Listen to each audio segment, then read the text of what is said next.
The Giving Done Right podcast is brought to you by the Walton Family Foundation. Everyone deserves an opportunity to succeed, no matter where you live, what you look like, or how modest your beginnings. But how do we create access to opportunity so that people have a chance to reach their full potential? The Walton Family Foundation believes in the power of opportunity to transform lives, build strong communities, and protect a natural world that sustains us all. For more than 30 years, the Walton Family Foundation has been inspired by those who never see a challenge without striving to overcome it. Those whose inventions are driven by necessity. The dreamers, the doers. Those who are closest to the problem, because they are often closest to the solution. Opportunity thrives in healthy environments. It withers in ailing ones. Opportunity should never be limited by geography. No one ever solved a big problem by thinking small. And it is never easy overcoming tough challenges. It takes time and steady resolve. One thing is true. Everyone deserves an opportunity to succeed. Learn more at waltonfamilyfoundation.org.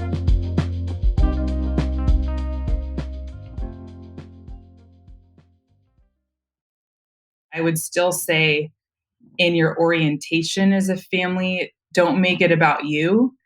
There's so much value in making it about all the people that are benefiting from the work.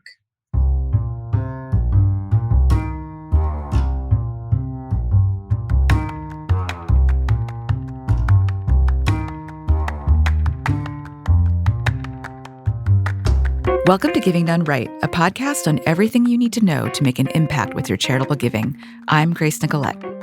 And I'm Phil Buchanan.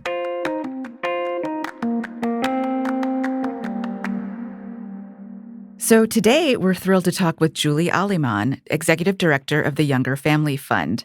Julie has been leading her family's giving since 2016, and her family, her siblings in particular, and their families give together.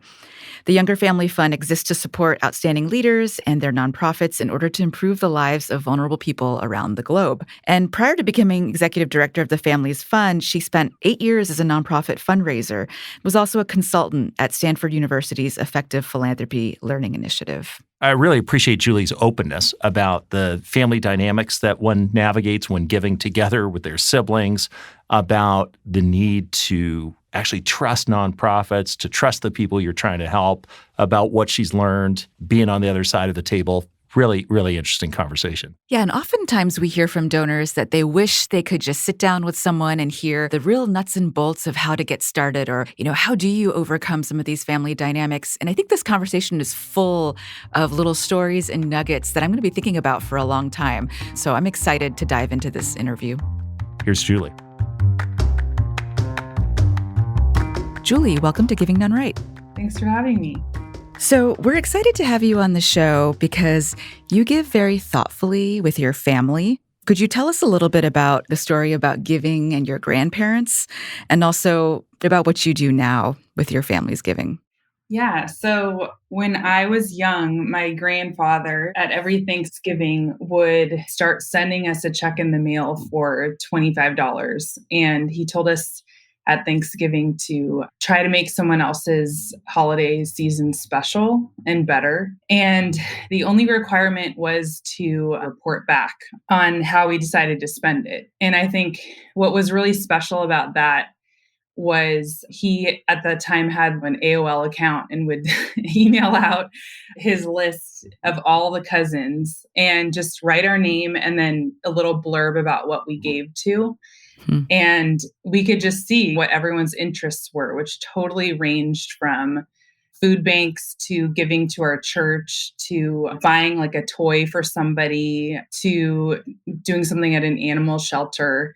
So I think from a pretty young age that just kind of fostered an appreciation for generosity. And I think one insight for me was that it's really easy to give someone else's money away. He and my grandma would always joke about how they wanted their last check to bounce. So they just started kind of giving more through us. I love that story. Tell us a bit about what you do now with your family's giving.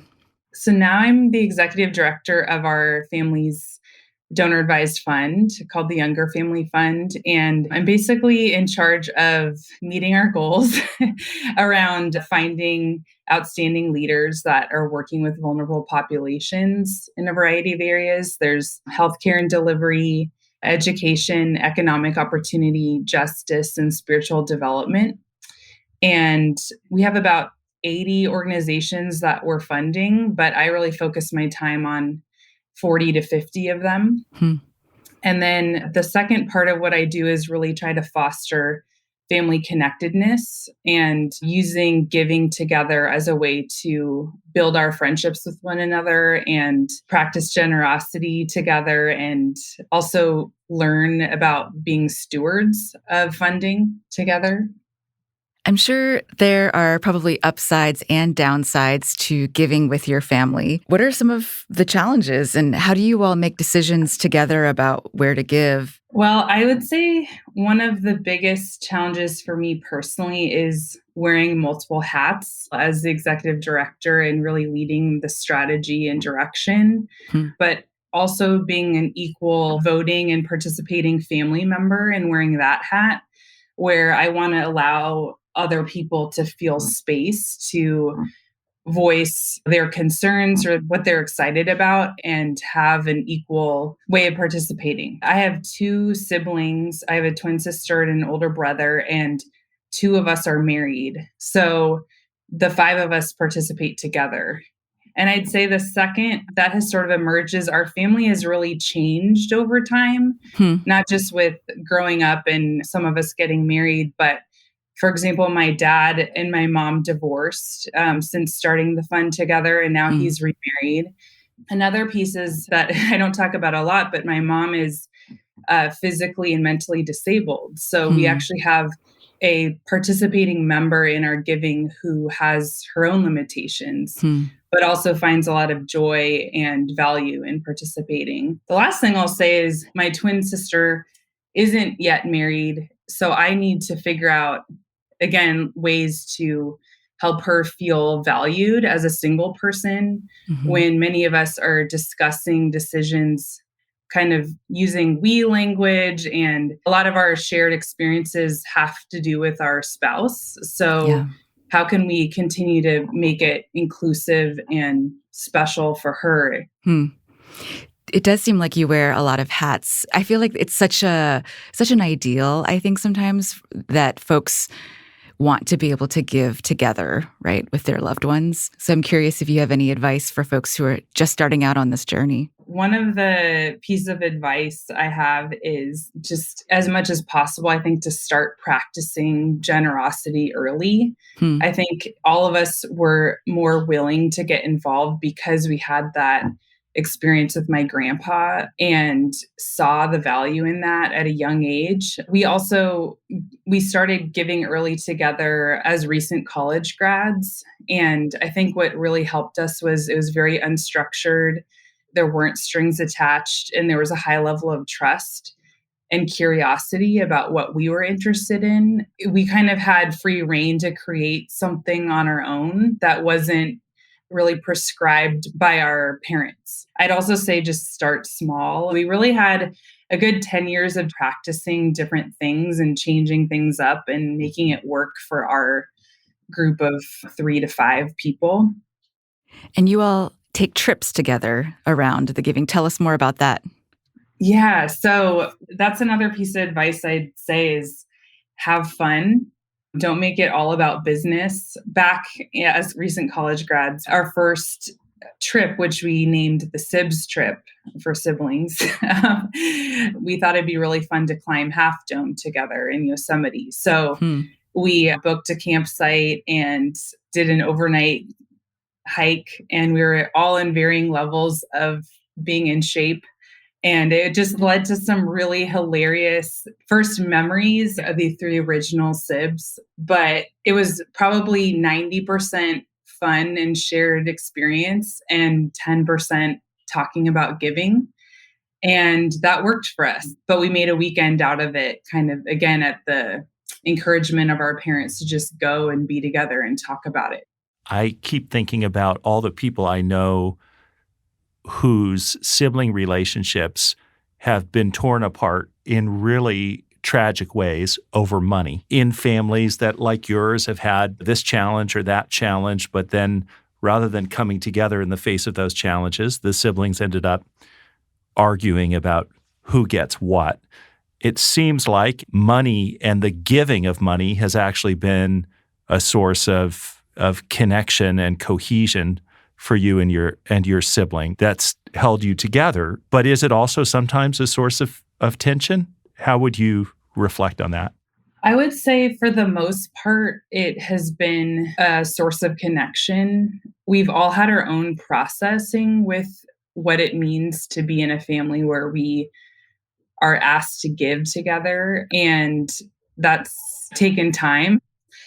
I would say in the last 5 years in particular, as I've come into more of a formal role within our giving, we've really worked in time to our SIBS trips to get to know each other and actually like invest in our relationships with one another beyond making recommendations. An example of that is a couple years ago. I don't know if anyone on the podcast is familiar with the Enneagram, but basically it is very rooted in sort of how you see the world and how your environment and your temperament might have shaped how you interact with really hard things in the world and really good things in the world. Someone else can give a better description, but as some of us got more involved through our churches learning about this, we decided to bring it into our SIBS trip, and we hired someone to basically do like a 1-hour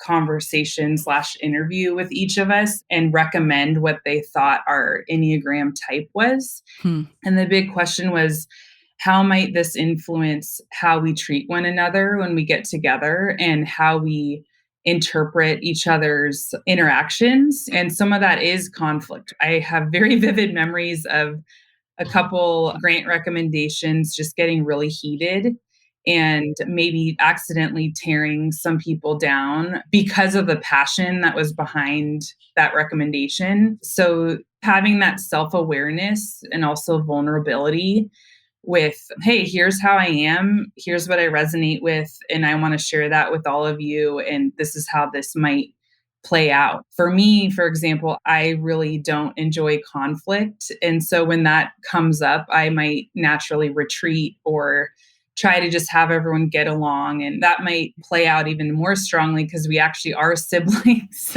Right. And we have a lot of baggage from growing up together. That's just one example of how we're kind of building in friendship and self-awareness to hopefully get in front of some of the conflict and tension that does arrive when we're talking about giving.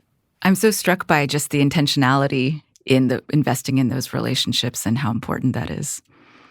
Yeah, and understanding the way you're shaped by your experience, your personal experience, which leads to your professional experience. I don't know that I know of a lot of individual donors who spent some piece of their career as fundraisers. I know of certainly plenty of foundation staff who worked kind of on the other side of the table, but you were a fundraiser for a period of time in the nonprofit world. Can you talk to us, Julie, about that experience and whether and how it has influenced your perspective as a donor? I was in fundraising for about 8 years and toward the end led a integrated capital campaign here in San Francisco for a nonprofit called New Door Ventures and did major gifts, which I actually loved. I know that's unusual, but it has definitely influenced how I run things at the Younger Family Fund and how I try to encourage and foster our approach to giving. I experienced a lot of the bureaucracy when you think of even like grant applications and donor conversations. Like I experienced a lot of, it felt like busy work and things that were kind of taking away from a more valuable use of time. But then I only ask things that we really read or care about, which seems kind of basic, but it's kind of hard to do. And then I also Julie, experienced just to interrupt you on that, it may be basic, but I can't tell you how many situations we've seen in which nonprofits are being asked for all kinds of information that when you turn around and ask the foundation or the donor, what are you using? They're not using it. And it's just all of these transaction costs and no benefit. So that simple question, how would we use this information? How will it inform us? And if the answer is it wouldn't, then not asking the nonprofit. Like you're saying, it's so simple, but folks don't do it. And there's a lot of wasted time. There's a huge cost associated with that bureaucracy. Yeah. But I interrupted you. No, I think that's exactly right. And so when I got started with our giving, that was definitely a perspective that I held. No busy work, make this as take the burden off the grantees and really only ask what we need in order to make a decision. I also saw the flip side of what I really believed is this sort of spark, or it felt like magic almost, of the timing of our ask and encounter with a donor. They were just ready to give. I'm in a position now where we are ready to give. And it's really, really fun to be able to talk with leaders who are doing incredible work, and they're just looking for that kind of spark and magic moment of having a partner in their work. Speaking of being ready to give, you all were very responsive and moved a lot of money rapidly in the wake of the pandemic. Can you talk to us a little bit about how you did that and what sort of guided your decision making? I think like everybody, COVID came upon us really quickly, and it was shocking to see everything shut down. I live in San Francisco, and the rest of our family are just in the Bay Area. Maybe I saw it a little bit more here in San Francisco with just city living, but it was very obvious, with the restaurants shut down on my block and seeing more and more encampments, that the most vulnerable were really getting hit hard with the effects of the pandemic. So it was really easy to kind of say, we need to do something. We as a family don't have a local focus necessarily. We give locally, but I think it was a really good reason to just double down on where we live and try to invest in the communities that we care about. I think it really helped to have some other publications go out that were encouraging general operating giving, and were encouraging foundations to just kind of pledge to giving more out to those who need it most. And to see also what was helpful for us was there were some local foundations and community foundations, like the San Francisco Foundation and Silicon Valley community foundations, that were able to identify vulnerable populations and have a method for getting money in their hands. So, we were thinking about restaurant workers and people who might be undocumented, who could easily have been let go, but still needed to provide for their families. So how do we get money into their hands? I'm struck by that because I think it would have been easy to say, let's see how this shakes out and kind of take a step back, because it was such a uncertain time. And it did, I know at the time it felt like, maybe acting rashly is not the way to go. But I think that in hindsight, looking at the way that your family gave, was absolutely needed at the time. And can I add to that and say, I want to make sure I understand correctly what you did, because it sounds like you did a mix of giving directly to organizations that you knew, but you also gave to the community foundation or other intermediaries that were then making the granting decisions. Am I getting that right? Yeah, that's exactly right. That is something I wanted to highlight. I didn't go into it thinking I'm going to find the best organizations who are working with these people right now. I kind of did as much research as I could from, sitting at a computer and making some phone calls, and then trusted other organizations who I knew were well respected and recommended in their different areas of working with basic needs. Another example is Give Directly. They did a special COVID grant round, and they were finding single moms who needed cash nationally. And so we gave to that fund, for example, and they had their own process for it, but I think we were also just really leaning toward cash grants and knowing how important that would be in those coming months. And the last thing I'll say with that is just, I do really believe having a donor advised fund helped us. I know that they're getting a lot of critique right now, Yeah. but it truly is incredibly easy to move money out of the donor advised fund. And I could do it within minutes once we made those decisions. And that was also an important part of all of it.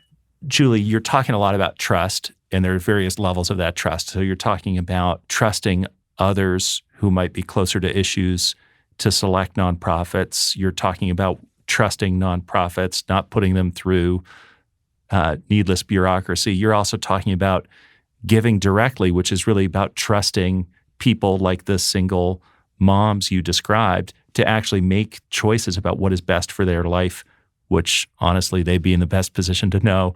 It seems to me that trust, right, is like the flip side of a certain humility. And I've heard you or read of you in a profile we came across talking about humility as important. Where does that value come from? Why is it that you bring that to the giving that you do?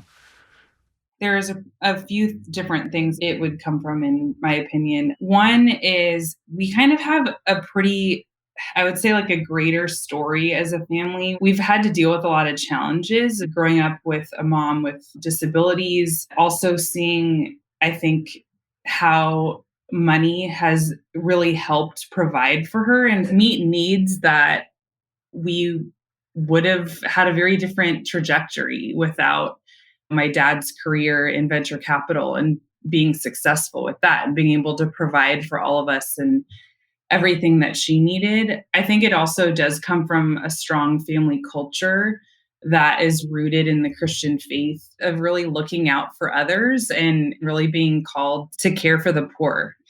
Giving it's a humbling experience too. I mean, if you're really keeping your eyes open and your ears open, it's incredibly humbling. It's also very inspiring. I think often you can feel small as a donor. Maybe some people would think that you'd feel really big and kind of outsized because you're giving a lot of money. But when you really hear what's happening and hear from the people who are benefiting from it and whose lives are changed, it is a humbling experience. And I think also just as siblings, it's hard for me to represent everybody because we've all had different stories, but we've all had to wrestle with our privilege and make sense of what it means to grow up in a family that has wealth and also kind of being invited into this. It's an opt-in volunteering role for everybody except for me. So it's a choice. And I think humility is integrated into that for all of us in different ways. Julie, in that vein, what's one organization that you feel especially glad to be supporting and why? We'll tell the other 79 grantees not to listen to this episode. One that I am in wearing both hats as the executive director and as Julie, the sibling, one that I really am passionate about is Village Schools International. And the reason why I'm passionate about it is their model. And maybe that's related to what I've been talking about around trust, but it was started by kind of a missionary couple, which I think became really integrated into the local community and had started in the Congo, got the communities to start schools, but all of the students' parents and families had to get the materials for the schools and actually build a school themselves. And this organization would provide a roof. So it's not about like an organization coming and saying, you need this school. It's all led by the community themselves. I think the reason why I love it is it just hits on some things I really care about, which is community-driven organizations that are actually listening to what the needs are. And that's where kind of the power and the respect is given. I'm wondering, as a steward of second-generation wealth, what advice do you have for first-generation wealth creators who are trying to encourage that next generation to have a culture of giving? Well, I spoke to a few things earlier that I would reiterate. Start early with your second generation if you can, and start small. let them have a voice in what would make it fun and what would make it enjoyable for them. Create space for everyone to show up as their unique selves. Now, for example, we have within our group of 5, we have someone with social work, master's in social work, a passion for immigrants and refugees, expertise in business, expert in health. I'm kind of like the nonprofit person. And so we all kind of bring our own perspectives. And I think that's important to value when thinking about giving together. And then I would also say, be flexible and don't take yourself too seriously as a family. Just try things, experiment. I think that has been part of the joy for me in this, is being able to try new things and know that there's freedom to make mistakes. It's part of the whole journey. And then I think there's family interests and values, which are important, but I would still say in your orientation as a family, don't make it about you. There's so much value in making it about all the people that are benefiting from the work. So as much as you can, don't take yourself too seriously and don't make it about you. Well, Julie, to finish, we ask all of our guests, giving done right to you means fill in the blank. How would you answer that? Having an open hand, trust those that you're giving to do the work that they say they're going to do, and have fun doing it.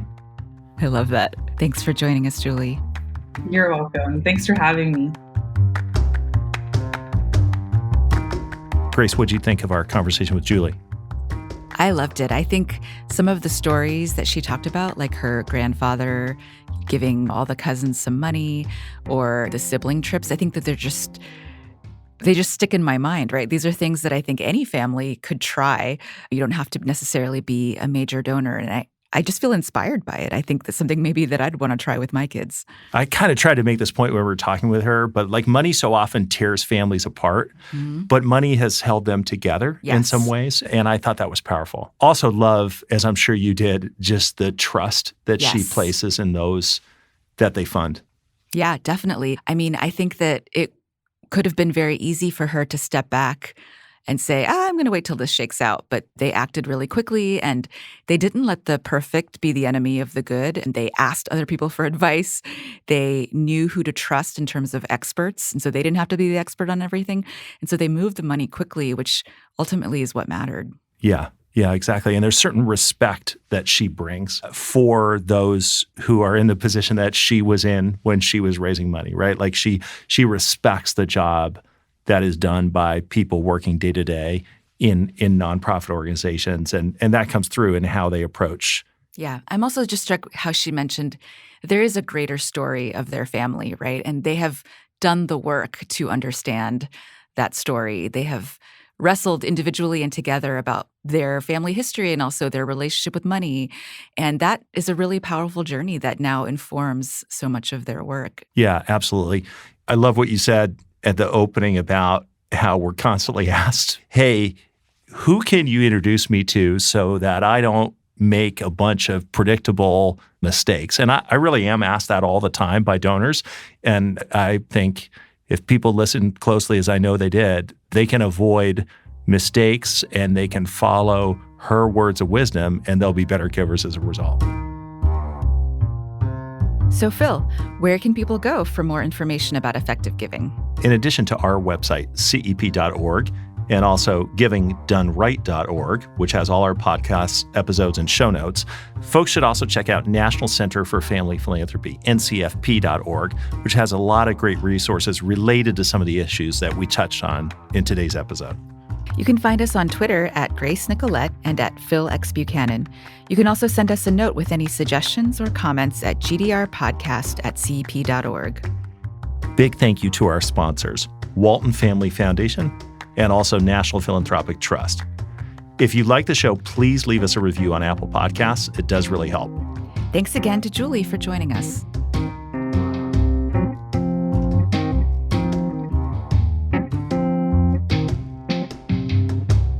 Giving Done Right is a production of the Center for Effective Philanthropy.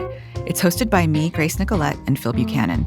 It's produced by Sarah Martin, with mixing and engineering by Kevin O'Connell, and additional editing by Isabel Hibbard. Our theme song is from Blue Dot Sessions, and original podcast artwork is by Jay Kuska. A special thanks to our colleagues Molly Heidemann and Say Darling for their research and logistical support.